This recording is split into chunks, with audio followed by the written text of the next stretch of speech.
Hi friends, இன்றைக்கி நம்ம இலக்கணத்திலிருந்து வினா எழுத்துக்கள் என்ற தலைப்பு பார்க்க போகிறோம். இந்த தலைப்பிலிருந்து கண்டிப்பாக ஒரு கொஷின் அல்லது 2 கொஷின் குரூப் 4 அண்ட் குரூப் 2 எக்ஸாமுக்கு வரும் ஃப்ரெண்ட்ஸ். படிச்சுக்கோங்க. ஈஸியான தலைப்பு இது. கண்டிப்பாக இந்த தலைப்பு சிலபஸில் இருக்குது, படிச்சுக்கோங்க ஃப்ரெண்ட்ஸ். வினா பொருளை தரும் எழுத்துக்களுக்கு வினா எழுத்துக்கள் எனப்படும் சொல்லியிருக்காங்க. வினா எழுத்துக்கள், சில வினா எழுத்துக்கள் சொல்லின் முதலில் வரும் அப்படின்னு சொல்லியிருக்காங்க. சில வினா எழுத்துக்கள் சொல்லின் இறுதியில் இடம்பெறும் அப்படின்னு சொல்லியிருக்காங்க.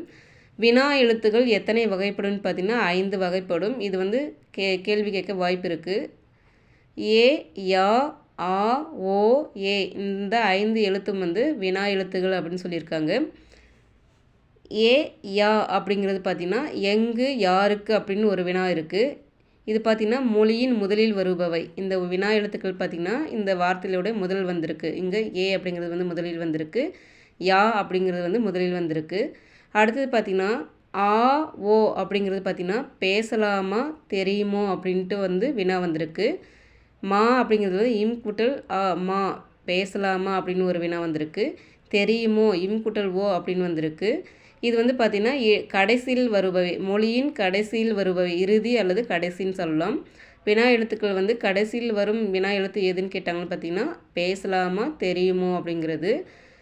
ஏ அப்படிங்கிறது பார்த்திங்கன்னா ஏன் நீதானே அப்படின்னு சொல்லியிருக்காங்க. இது ஒரு வினா. ஏ அப்படிங்கிறது பார்த்திங்கன்னா முதலிலும் வரும் கடைசியிலும் வரும் அப்படின்னு சொல்லியிருக்காங்க. இங்கே பார்த்திங்கன்னா ஏன் அப்படின்ற வார்த்தையில் பார்த்திங்கன்னா ஏ முதலில் வந்திருக்கு. நீதானே அப்படின்ற வார்த்தையில் பார்த்திங்கன்னா கடைசியில் இன்குட்டல் ஏ அப்படின்னு வந்திருக்கு. இப்போ கூற்றுகளை இந்த 3 கொடுத்துட்டு இன்னொன்று தவற கொடுத்துட்டு கூற்றுகளை தவறான கூற்றை தேர்ந்தெடுத்து எழுதுக அல்லது சரியான கூற்றை தேர்ந்தெடுத்து எழுதுக அப்படின்னு கேட்கறதுக்கு வாய்ப்பு இருக்குது. இந்த 3 படிச்சுக்கோங்க ஃப்ரெண்ட்ஸ். எது மொழியின் முதலில் வருபவை, இறுதியில் வருபவை, கடைசியில் வருபவைன்னு பார்த்துக்கோங்க. அகவினா அப்படிங்கிறது என்னன்னு பார்க்கலாம் வாங்க. வினா எழுத்துகள் சொல்லின் அகத்தியே இருந்து வினா பொருளை தருவது அகவினா அப்படின்னு சொல்லியிருக்காங்க. இது கேட்கலாம். எக்ஸாம் எப்படி கேட்கலான்னு பார்த்தீங்கன்னா வினா எழுத்துக்கள் சொல்லின் அகத்தியே இருந்து வினா பொருளை தருவது அப்படின்னு கேட்டாங்கன்னா அகவினா அப்படிங்கிறது. எடுத்துக்காட்டு பார்த்திங்கன்னா எது, யார் அப்படின்னு ஒரு வார்த்தை, 2 வார்த்தை இருக்குது. இதில் பார்த்திங்கன்னா ஏ அப்படிங்கிறது நம்ம எடுத்துட்டா இது வினா எழுத்து வராது. அதே போல் யா அப்படிங்கிற வினா எழுத்தை எடுத்துட்டா இது பொருள் தராது, வினா பொருளை தராது. அதை தான் சொல்லியிருக்காங்க. வினா எழுத்துக்கள் சொல்லின் அகத்தியே இருந்து வினா பொருளை தருவது அகவினா எனப்படும் சொல்லியிருக்காங்க.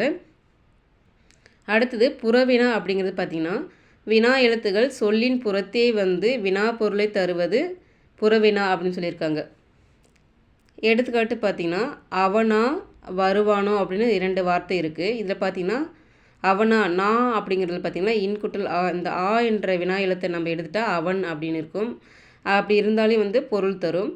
அதே போல் வருவானோ அப்படிங்கிறது பார்த்திங்கன்னா இன்குட்டல் ஓ அப்படிங்கிறது ஓ என்ற எழுத்தை நம்ம எடுத்துட்டா வருவான் அப்படிங்கிறது பொருள் தரும். அதை தான் சொல்லியிருக்காங்க. வினா எழுத்துக்கள் சொல்லின் புறத்தே வினா பொருளை தருவது புறவினா அப்படின்னு சொல்லியிருக்காங்க.